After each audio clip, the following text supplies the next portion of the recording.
Okay, now that we understood the effect of DRT on the size of the volcanoes, let's have a look at the effect of the density on the structure.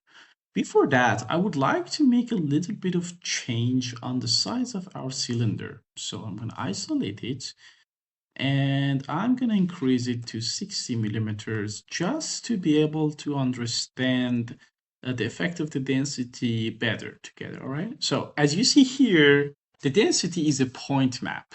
Now, in this case that you allocate only one amount, which is 20% in this case, it spreads that density to the whole structure. But what if we want to have higher density in the bottom of the structure and lower density in the top of the structure? Let's have a look. What we need to do is to add a point here and a value here, right? So now this one is 20, which is number 1. Let me just we want to put it. There we go. It is in the right place. And in the top, I want to have it as, so I got to put this as 60. I want to have it as, let's say 10. Okay. So everything is ready. I only change the parameters one by one. This is very important to be able to understand how to work with a Spherene correctly. Try to change parameters one by one.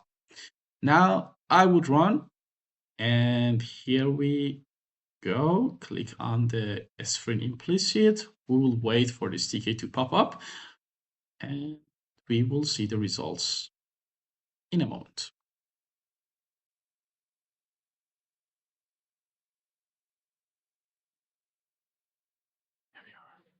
Here we are. Our structure is ready.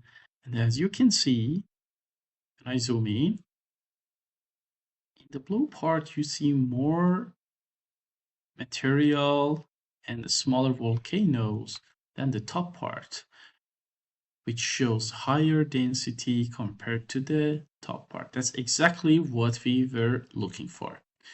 See you in the next session.